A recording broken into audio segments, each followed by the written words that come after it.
Come on, honey, it's time for school. But Mum, I don't feel well. Oh, honey, you feel like you have a fever.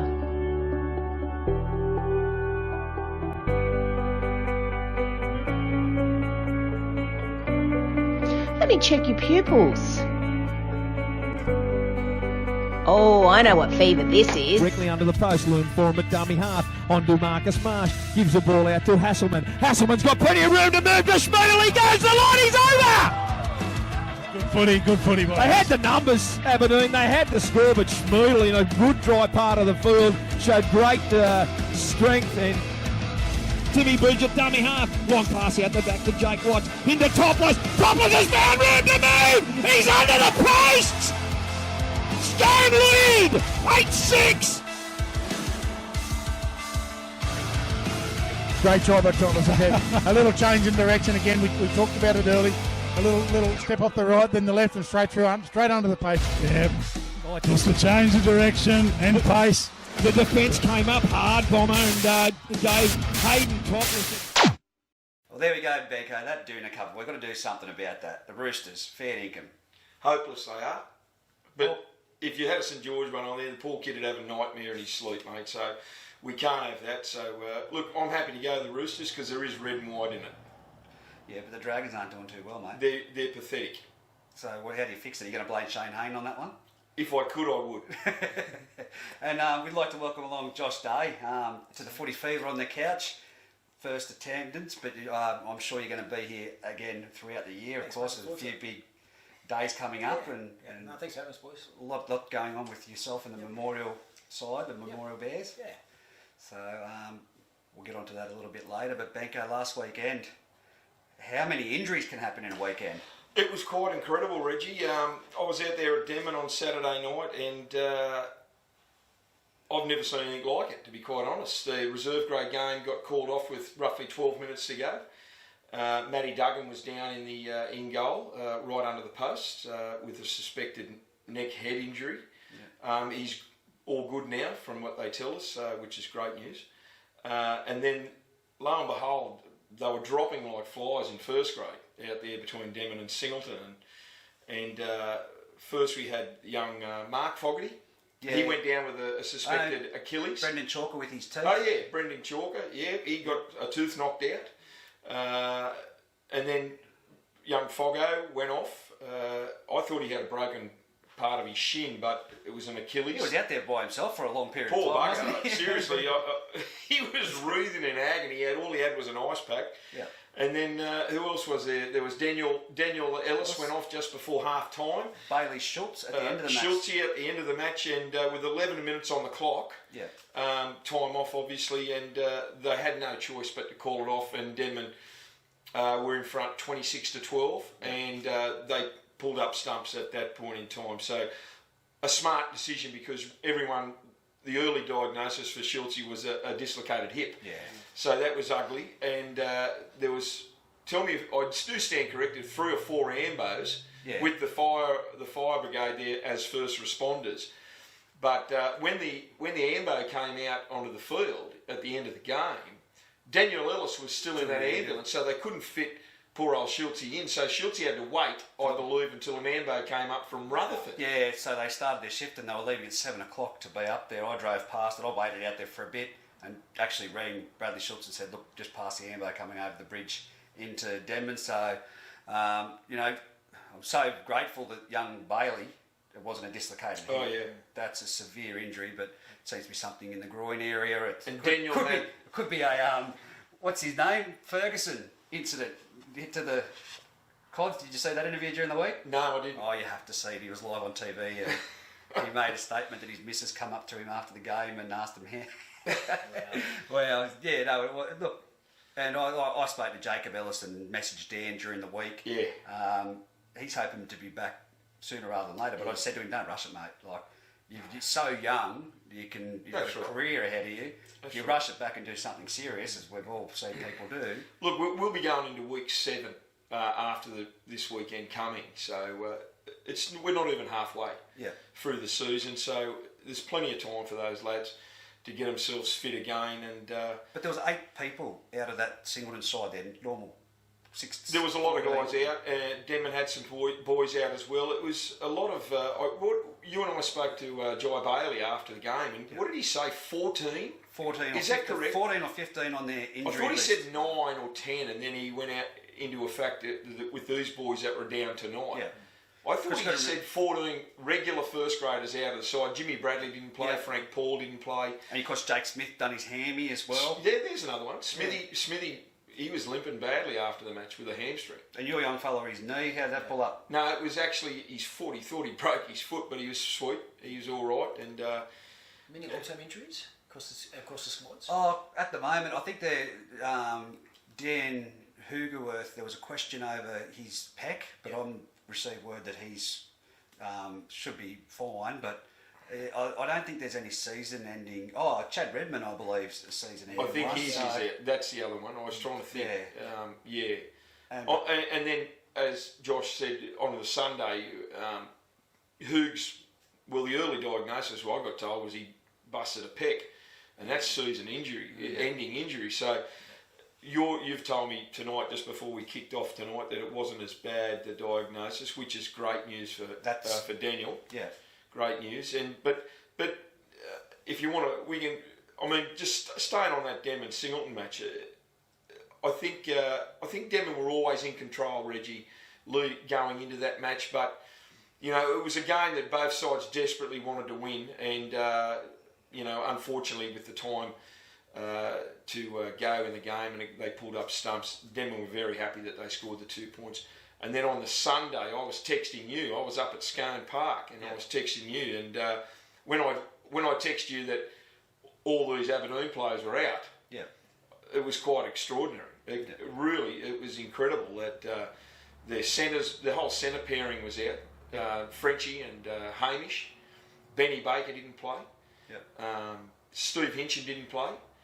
And they had to throw a few boys in there that I have a feeling one guy came from Muswellbrook after the game to play and sit on the bench. There was a few of them. There was 3 or 4 of them that went straight from Muswellbrook, playing reserve grade, to Scone to play first grade. So that's. And I couldn't remember I can't remember what other injuries. Josh Tickle got a. Joshy Tickle he copped a knock of some sort around the melon, I think. Yes. He might have went off with a HIA. Yeah.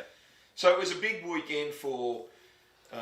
Some injuries, and I think everyone will be looking forward to this weekend off. But just a big shout out, having been out there in Denman to watch that game, and the first responders from the Denman Fire Brigade. I think at one stage we had more ambulance officers and first responders than referees at the game, and we had some of them sitting down watching. So big shout out to them guys. You know, that is part of their role, I know, but they went above and beyond and made sure that the player welfare was first and foremost. But how thick was that smoke across the field? Unbelievable, mate. Couldn't see from one side to the other, really. Well, in the corner, we were struggling. Yeah. We were dead set struggling to look at the numbers on the jumpers. We'll put it this way, Josh. It was hot in the sun. We were sitting there in the sun, and I didn't move from there. Benko comes over and goes, oh, geez, it's better here in the sun. But as soon as that sun went down, it went from probably 20 degrees, feel like heat on the back of you, to 4 degrees. Those days. Yeah, no, I don't. I'm glad we're not calling it at Merriwar at the moment, actually. That's probably a good thing. Mate, just touching on the first responders, how good are the sports trainers, though? Like, where would it be brilliant? Yeah. You know what I mean? Those people, it's just such a thankless job. Brilliant, you know, Josh. Look at each week. I went and seen Singleton and Denman a few weeks ago, and like a lot of them do more Ks than what some of these players do. You know what they do? They just turn up. It's one of those jobs which a lot of players they just think they're always there and don't realise the amount of hard work as well. So, you know, for all those sports trainers, especially on the weekend, like I heard some of the things that you guys done, you should be really proud of yourselves. Yeah, no, they are. Absolutely. It's a thankless job. It's because some of these players actually do think they're, and I call them the entitled. They turn up, they get their strapping done, they don't think twice about it, they take the field, they come out, have a shower and go. The key word is they're volunteers. Yeah, it's true. These guys are volunteers. Guys and girls are volunteers, and they could turn up and say, "Oh, well, forget about it." Yeah. But they do it, and thank God that they do it, because we wouldn't have players playing out there. We wouldn't have a first grade or reserve grade. We wouldn't have any of the grades if these people didn't put their hand up and volunteered to do a job that is so often thankless. And the second closest thing to the volunteers, I've got to give a big shout out. Paul Taylor, I think, did a great job from the Central Coast refereeing up here, and the Central Coast referees have been in our system now a couple of times in the past weeks. Look, they're doing great jobs, and it'd be great to get some more referees coming through. And I know we've got some young ones, young kid of Sharman, I think it is. That's he's coming through. He's only a young fella, but the referees in that system, the Corey Martins, they're only going to develop bigger. I spoke to the Denman boys, and they were absolutely wrapped in the way he spoke to the players. Paul Taylor, he had a good rapport with the boys. He had a couple of jokes with them, while they were playing, and I was very impressed. Yeah. Talk about with referees. How good are some of the referees coming through the junior ranks of Group 21? Oh, on the weekend, Joey Butler, he refereed our game, Curry Central on the weekend. The boys can't speak highly of the performance. One of those tough games, shocking conditions. Yeah. But just he's got a huge future, and coming through that system up here, his comp should be pretty proud. Yeah. Look, but the best thing with Joey is he's one of the lads. He doesn't think that he's for sure. He's bigger and better. He associates with the players. Great family, mate. It comes from a great family too. With he'll sit down and have a beer with them, have a chat to them, so they get the same respect out there on the field. And we've had him mic'd up, and you hear him just say, "Nah, I'm not going to tolerate it. This is how it is." And we do miss him. We need him back here. I know he's in the system, and good luck to him. When he's in the NRL, we'll be getting some free tickets in the box, Joey, too. So. Well, you can remember when Shane, he started. Are you going to give him a rap this week? Well, Hainesy started. Hainesy knows that it's all tongue in cheek with me. We've known each other since he was a kid, and he started here, and he was through the system, mate, to become one of the country's best ever referees. With a massive amount of games, state of origins, the whole deal. And I have a feeling, with the right direction and mentorship, I have a feeling Joey's going that way. Yeah, I think. And I think that the NRL system will suit him. For sure, mate. He's just got that rapport. He's just got that demeanour that he'll get that respect from all the players down there. So, good luck to Joey. And like I said, Liam Anderson's, the likes of them coming through. I think we're in safe hands with referees. But I just want to add one thing. Okay. Just one thing. On Sunday, a big shout out to Dave Windle, Jesse Rudder and Liam Anderson, who you just mentioned. Those three boys were working on Saturday night out there at Denman. And they backed up on Sunday again. In first grade, I think they did a reserve grade game as well. And well done to those boys for making that effort. They could have turned it up as well and said, forget about it. But they rocked up this game, did the game. They copped a bit of abuse late in the game, which I thought was totally unacceptable. But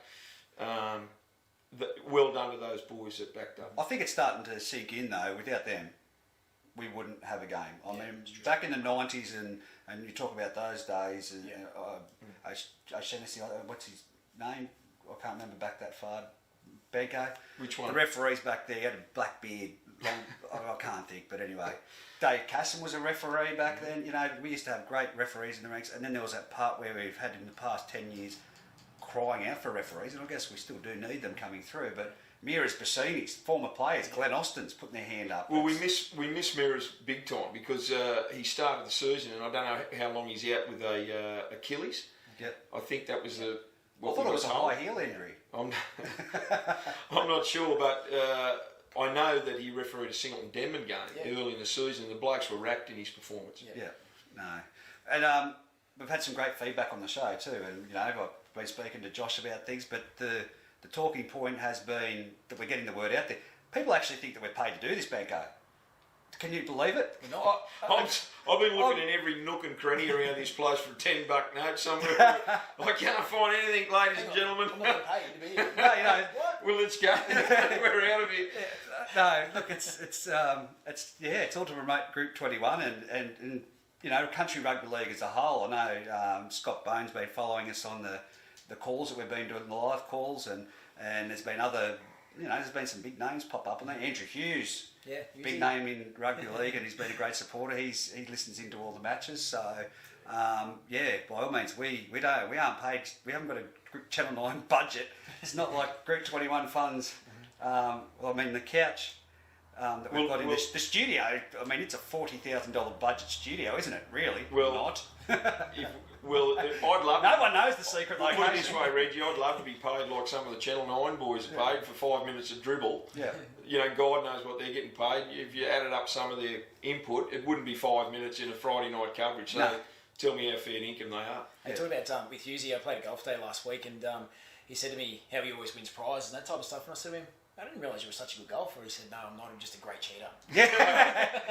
I could tell you some stories too, don't you worry. I'll keep that on my lips are closed. Husey loves his golf days. He always wins. Loves his golf days. But yeah, boys, it's been great. The business plan and the action plan that we spoke about last week about putting something in process.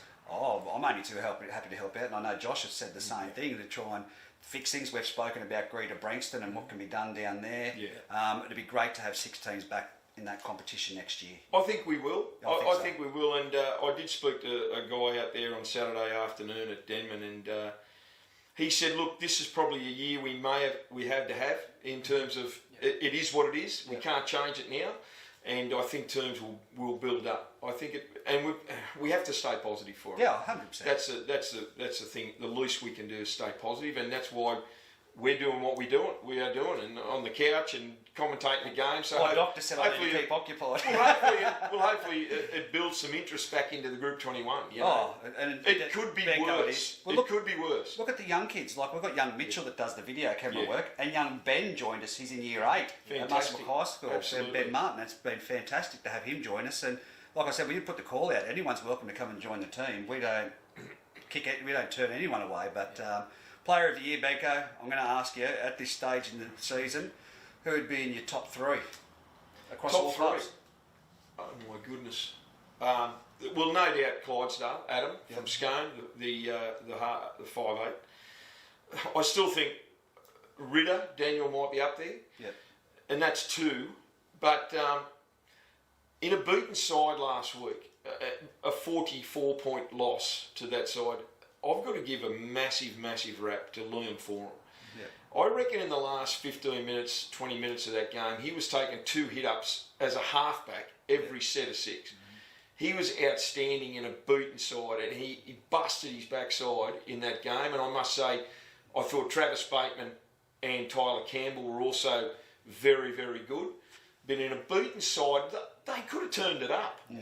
They could have turned it up, but Liam Forum's performance in that second half last week was, you had to see it to believe it. He never stopped. He just, as a halfback, he could have just said, give me the ball and I'll tip it on to somebody else. But you were saying... But he took the ball forward, he got belted, but he was giving it in terms of the heart that he was showing running into that Scone line was incredible.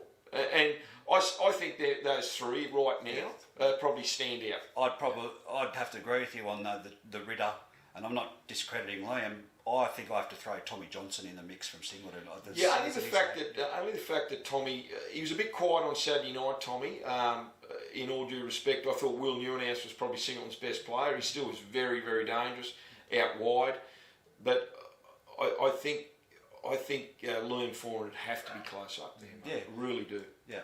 I think any team with Liam Forum in it, no matter the results at the moment, mate, you'd be scared towards the back end of the season. Like, you look on Facebook and all the hard work he's putting in, his knowledge of the game, and just the things that he brings to a squad. And there's also a bloke, that Tyler Campbell, which you spoke about before. Yeah, he's fantastic. I worked with him know pretty well through Newcastle, and he's a player which clubs like Macquarie, and Curry that wanted to get there a few years ago. Mate, he's a good player here, and like blokes like that floating around. We played centre, Josh. He played centre. He was second row against Denman the week before. Yeah. The thing I was going to say is that when you quite often get a side as talented from 1 to 17 with Scone, at the end of the game, they're taking points off each other. They could be just robbing each other of points. Well, look at Radford. And that's what I'm saying. Mick Radford last week was brilliant. There was Wixie, there was Jake Watts, there was Topless. Nick Watson had another pearler of a game. Yeah.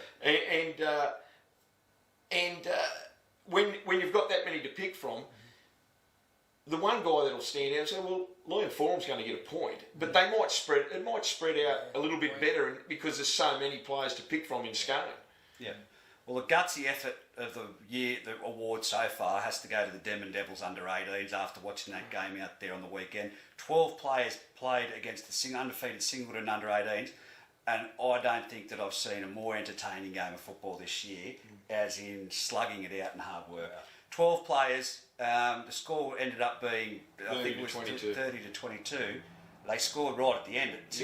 Denman just didn't stop trying, but well done to those boys out there. There was some great performances. I was very impressed with the front rower Tom from I'm not going to try and pronounce his surname. I did get told by Matt Kenny in the end, but the number 6 was also fantastic, and young West in the centres.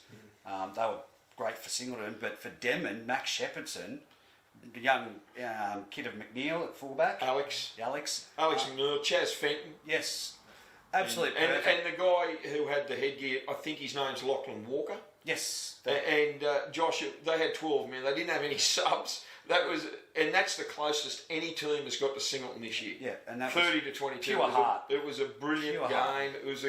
It was the best game of the night. Yeah, really. And they'll build on that the rest of the season as well. They'll take a lot out of that game. They will. They will. And the week before, I was out there on the Tuesday, went out there for a drive. There was only 3 guys that turned up for training the week before. Yeah. I know there was some issues with travelling. It was a few boys at Crook, but to get them all together like that, it was unreal. Yeah, look, I'd take my hat off to them. I had a smile on my face the whole game. It was terrific. We had a good yarn. And of course, one of my favourites, and you'll see it on YouTube, was Logan Ellis's try right in front of us in first grade. How he did that. Houdini couldn't have got into that try line from that space. 10-metre corridor, he had about 3 metres to move in, and he defeated 3 players to get over the try line. And he's just, probably 20 kgs ringing wet.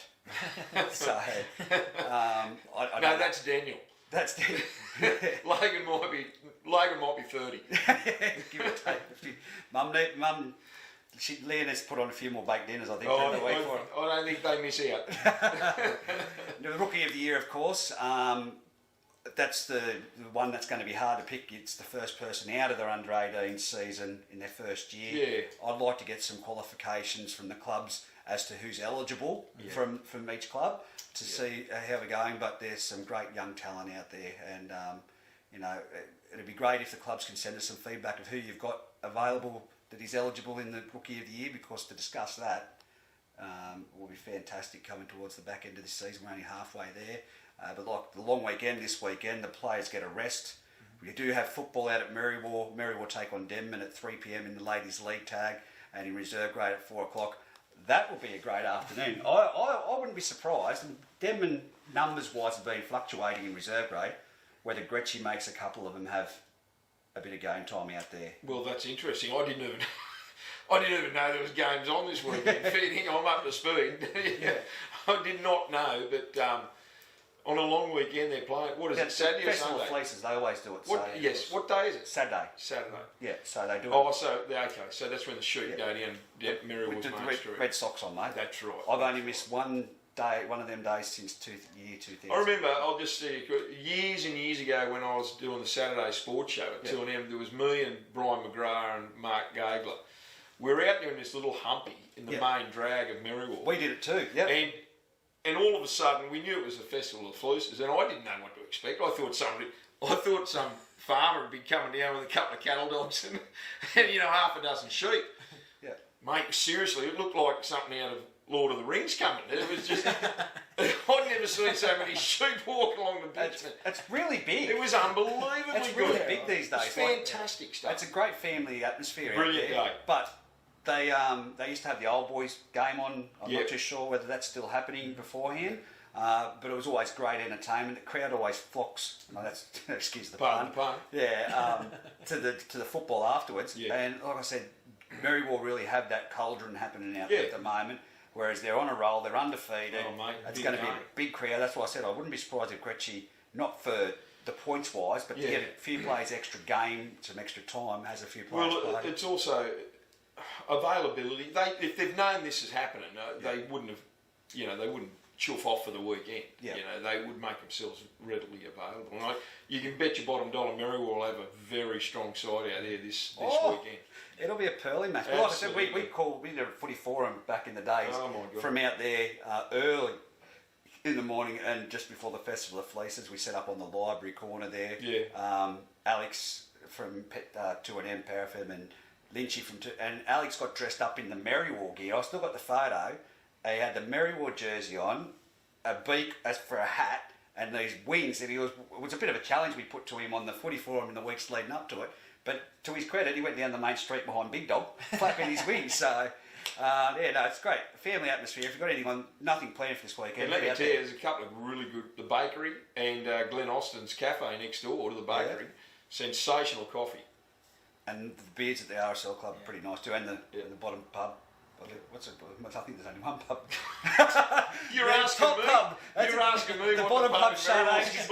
Oh, jeez. Got nothing. The Merrill Rugby League, they've always been a good club. You know what I mean? I remember playing for Greta. They've always been well looked after when we go out there. You know, the crowd's always good. They've always got behind that team. And you go back to the sports club afterwards. Always a great feel, like you're very welcoming as well. Right next door. You know, and to make matters even better, Josh, it's bloody freezing. Mate, I remember walking in there sometimes, and I don't use this on purpose. Walk in, all the sheds have been watered down, things like that.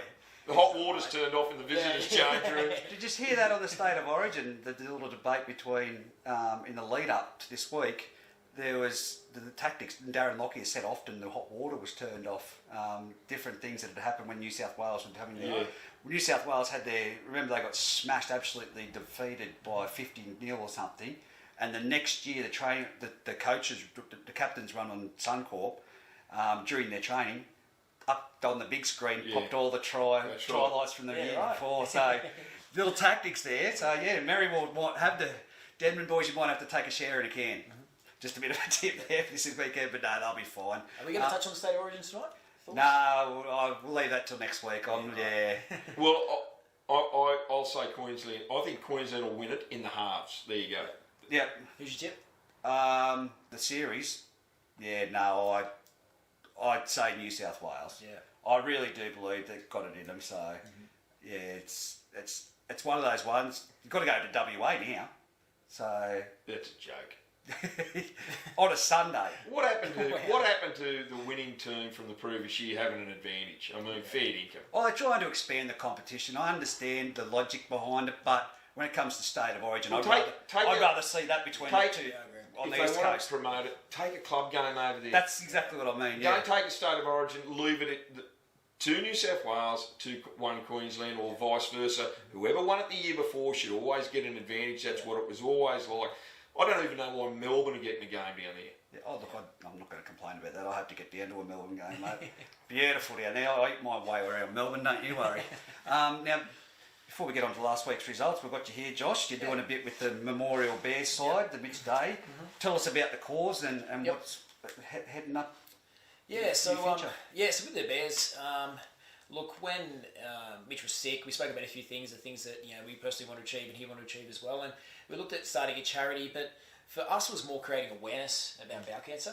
And so we thought a really good platform for that, instead of looking at a charity, which there's so many charities out there, and for us it's not about necessarily raising money, it's about getting the word out there about the signs and symptoms of it. So we thought the best platform for it would be actually creating a rugby league team. For us, we grew up playing rugby league around Muswellbrook, the Mighty Rams, also played for the Tigers, and all our best friends we met through rugby league as well. So it was a no-brainer. And so for us, we thought we'll get a team together, and through media and that type of stuff, not just advertise the team as well, but the signs and symptoms of bowel cancer, what it is, what it can actually do to you, the things that we should be looking for. So it couldn't have went any better. And mate, I can't thank you enough for all the hard work you did for us as well, mate. Looking at the the stories in the in local papers and the coalface and that type of stuff. That's what it was all about. And getting that communication, get people talking about it. It's that subject which a lot of people don't like talking about. Absolutely. But early intervention's the one thing. So for sure. If you know the symptoms and and it's one thing, like I'll never forget, me and Mitch were sitting there in his office one day, and the doctor actually said that bowel cancer is Australia's second biggest cancer killer. Probably eventually be number one. But it's the most curable cancer if detected early. So in Australia, where's that gap? Why do people ignore the signs, ignore the symptoms? For Mitch, it was very different. The fact that his was very aggressive. But most times, people just ignore it. Me personally, I'm just as stubborn as anyone else. We ignore certain things. And as men generally, for a guy that's going through anxiety, I'll openly say it, diagnosed with anxiety after this injury, to actually put your hand up for help. I've always been one to help other people, but when it comes to yourself, you're right. You usually palm it to the side, and we really do need to have that conversation. And around bowel cancer, everything like that. So, Josh, I'm 58 later this year. I received it in the mail, Yep. a pack in the mail. Now, am I right that you don't have to wait till you're 50 to receive one in the mail? You can go and get one? Sure can. Yeah, they don't cost anything. That's right. And it's amazing the amount of people actually get these in the mail and don't actually use them, the bowel cancer testing kits. So when we found out Mitch was sick, we knew someone close to the family. He'd actually had his sitting there for 3 years. Yeah. And he said, I actually probably should go and use it. He went and tested. He actually had bowel cancer when he tested it. Because he actually tested himself, found he actually had it, but he got it so quickly, they were able to cure it, and he's 100% fine now. Yeah. You know, if it wasn't for Mitch getting crook, and then Mitch pretty much telling him, mate, you're an idiot, go home and test yourself. Yeah. You know, who knows where he'd be right now. So it's really, really important that, you know, talk about it. Don't be ashamed. Like, it takes 2 seconds, and if someone hasn't gone and tested, you know, be a good friend, and, you know, tell him to wake up to himself and go and do something about it. So, and yeah, so we thought with rugby league, you know, and we'll do it like we're doing tonight. We're talking about it, which is a great thing. Yep. Create a team. Actually, boys, I bought you a present as well. So here's a jersey each, lads. Oh, so, thanks, mate. Yeah, so Mitch always loved the mighty North Sydney Bears. So when we thought about a team, we thought, why not the Bears? He actually used to support them when they were playing Premier. We used to go down and watch them as well. Oh, that's brilliant. So that's yours. Well, I appreciate that, but Right. I'm going to make a decision right here and now that I think this is a wonderful jersey. This is our uniform. I'm going to put this one on our Facebook page for the Footy Fever, and we're going to auction it. And the funds that we raise for this Why don't we jersey, do that? We'll do funds that. that we raise for this jersey will go back to the Mitch Day Memorial and Bowel Cancer. Absolutely. Because I think what you guys are doing is fantastic. We haven't even spoken about that, but I just straight away, I'm very honoured to have it. Yeah, thanks, mate. And I'm sure that I'll buy one at an auction, no doubt. But there we go, people. This is going to go up online on the Footy Fever page. We'll get a photo with Josh and Benko after the game. All proceeds from this will go to the Bowel Cancer and the Mitch Day Memorial.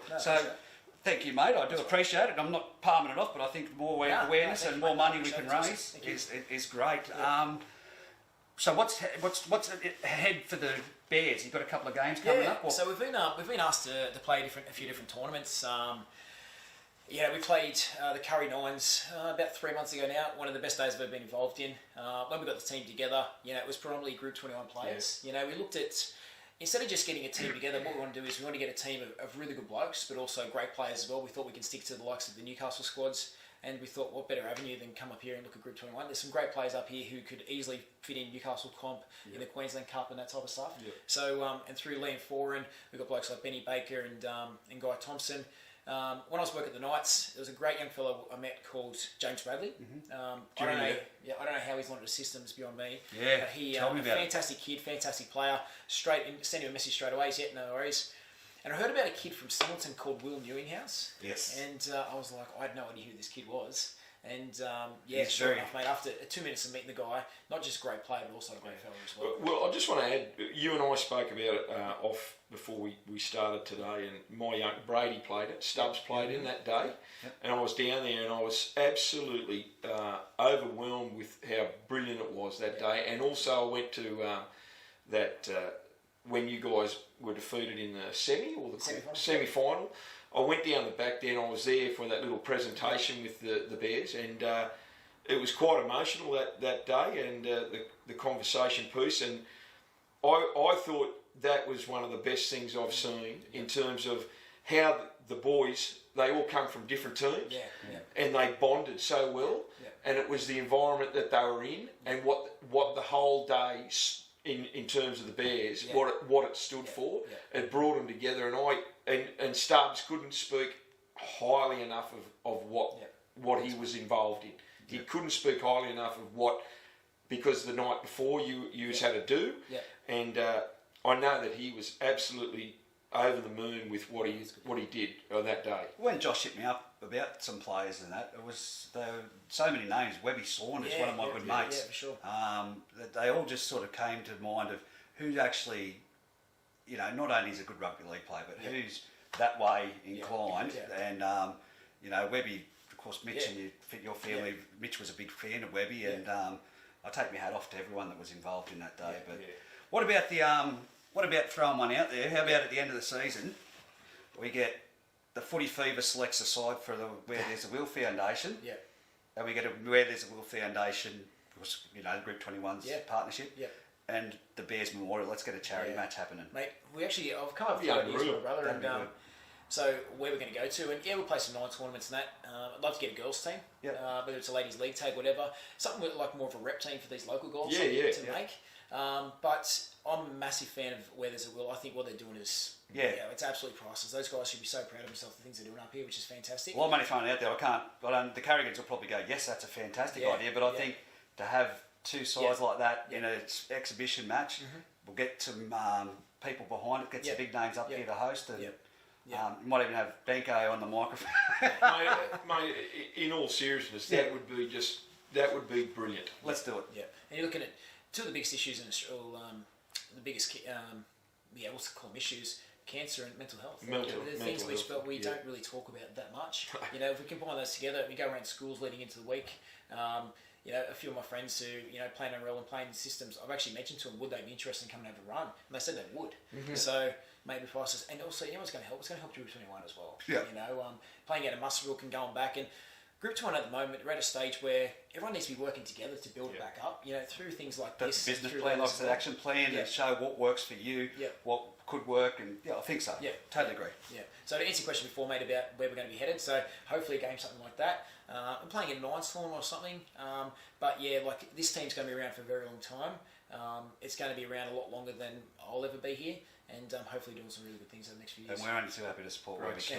And we might even have to talk to Denny from Westpac and see if there is a chance of getting it into the Mines charity match that they have down there. That'd be an idea, because it is an awareness. Of course, the only thing is, we'd have to speak to Denny. I can't say that because it opens the flood doors then. So we've put it out there, and the conversation should happen. Yeah, I believe so. Yeah. Now, Benko, we'll get on to the results, and then we'll talk more about what's going on moving forward. But the crowd behaviour overall in Group 21, I believe, has been fantastic in over this season. There have been isolated little incidents where passion has got pretty out of control, but just a reminder, I guess, for people that there is a duty of care. Look, with Group 21 struggling somewhat as it is, in terms of, the perception is that we've got 4 teams, so everyone wants to be negative about it. However, except for us. No, that's absolutely right. Last week at Scone, at the end of that game, and look, just my opinion, if people don't want to agree with it, that's fine, that's what we hear, is that there was a try pending for Scone in the corner, which it was 44-4. 2 minutes to go, 3 minutes to go, for goodness sake. Someone must have said something to Dave Windle. And Jesse, they were having a conversation. Now, when I think number 14, now I'm not 100% sure who number 14 for Aberdeen was. I have a feeling it might have been, I won't mention his name. So, as he was walking to Dave Windle and Jesse, the comments from the crowd, punch him in the head. I mean, I don't know at what point, what is someone going to gain from that? I mean, I know the guy would never have done it. And God forbid he would ever even entertain that thought. But why are we yelling that out? Yeah. Why are we yelling that out at 44-4 in a Group 21 game? But okay, now I just want to say, in a family-friendly environment where we're trying to promote kids. Most of the crowd had left. Yeah. Most of the crowd had left. But at 44-4 with a try pending, which it got to 48-4, why? What is the incentive to yell something like that? And you can hear it all over the ground. Now, what happens if someone a little less stable thought, righto, I'm going to punch him in the head? Yeah. At what point does that become acceptable? It's never acceptable. Yeah. So whether it was alcohol fueled, whether it was just groups of guys yelling out, I don't know where it came from, but I heard it. Yeah. Punch him in the head a few times. I mean, fair income, guys. Fair income. I don't know what is to be gained out of that. But you're going to go down the pub with your mates and talk about it for 5 minutes. Did you hear me? Did you hear me yelling out? Yeah. How good was that? Well, it wasn't good. Yeah. And that's all it was. It's 5 minutes of bragging to your mates. But it's a bit. There's always going to be heckling. You can't stop it. But to take it to that extreme, no, but I totally agree. Everyone heckles. Yeah. But to say punch him in the head, Yeah. punch the referee or punch the linesman in the head, I'm sorry, but I just don't get it. Yeah. I don't get it, and I don't understand it, and I never will, but there's nothing to be gained by it, boys. First we've spoken about it, so yeah, I totally agree with you. That I hope I don't hear it again this year. Yeah. Or ever again. Yeah. It was probably because you didn't have your headphones on. It was. I wish I did have my headphones on because I wish I didn't hear it, Reggie. Yeah. Oh, look, that's what I said. We're a family-friendly environment in Group 21, and we want to encourage families to get out there to the game. So, off the topic, we'll go to last week's results. Of course, in first grade, Scone 48 defeated Aberdeen 8, and Denman 26 defeated Singleton 12 in reserve grade, Benko. Can you read it? Merrywall 44. Merrywall 44, Gruder Brankston 4, Singleton 32, Denman 6, Scone 34, Murrundi 10, and Muswellbrook 32, Aberdeen 12. And the under 18s, Josh. I'll take the one. Muswellbrook 24 over the Mighty Tigers 18, and Singleton 30 beat Denman 22 in that game spoke about before. Yeah, that was a cracking match. And in the ladies' league tag, Singleton 70 defeated Denman 4, Scone 22 defeated Murrundi 20, which came down to the last minute try. So the Murrundi girls did really well there. And Muswellbrook 4-0 over Aberdeen. Wow. Incredible. Wow. 2 penalties or a try? I thought there was only one try. That was it. So that would have been... Well, we spoke about it last week that we thought the game of the round was going to be the girls' game between Scone and Murrundi. Yeah. And it was an absolute cracker of a game from all reports. I didn't get there to see that game, but I spoke to a couple of people and they said it was a sensational match. Yeah. So that could be a grand final preview already. Since ladies' league tags come in, how good have their skills got over the years? Fantastic. But that begs to ask the question. Yeah. Like, they're doing really well. A lot of the girls want tackle rugby league here. So whether that's, I think it was tossed up about coming in this year. Okay. Whether that's the ladies' league, there's still a place for ladies' league tag. Yeah. I believe so. Yeah. And I think that's... But I think next year a transition to the rugby league side of it also on a Sunday. Yeah. Imagine having 2 ladies games Yeah. and then three men's games. It goes back to when we were kids, Yeah. a whole day of rugby league. Yeah. 5 games on a Sunday. Yeah. Best example, look at Aberglass and Ants. So my brother's there at the moment, captain coaching the boys there. I thought you were going to say the girls. You have a shot at him. Hey, Luke, take that one. Yeah. So imagine, so they've got the tackle, but they've also got the league tag. They do have some girls that back up and play each. Yeah. But it just makes it so you've got the 2 girls' games with the boys' games.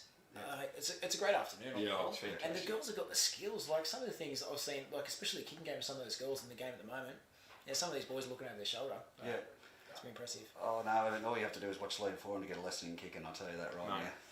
But anyway, that'd be great for rugby league. We'll see what happens next year, but like I said for the clubs earlier on in the match, if you can send us through the information of who qualifies for your under 18s, for your rookie of the year, that'd be great for a topic for us to discuss in the week coming forward.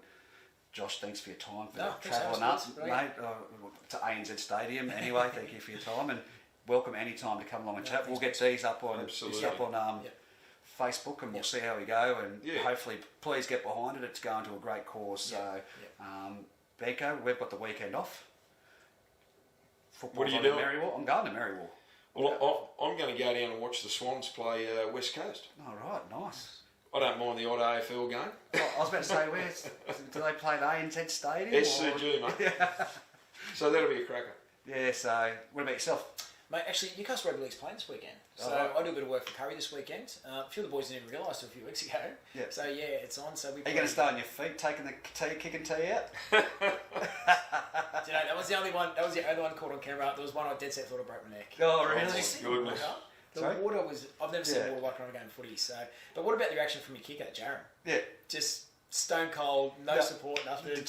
We'll put that footage up a bit later on the Footy Fever, so you can have a laugh too. But you will have your hands full if you're doing work for Curry. I know Mark Wilton's playing down there, a fair bit of strapping. It's cost us a fortune. He's actually going okay, the old boy. He's going well. He defines. Young Bailey Ellis is here as well. Going very well. Yep, him and Tom Story. Tommy, yes. Those 2 boys. Yep. We spoke about before about great players, but I don't know what's going on up here. Great kids, really good, well-mannered kids. Yep. They bring a lot to the club, and I think they're going to play a little bit higher this year. Good. Which is great. So well, actually, Tom Story played reserve grade on the weekend. Yeah, that's good. The first blokes picked.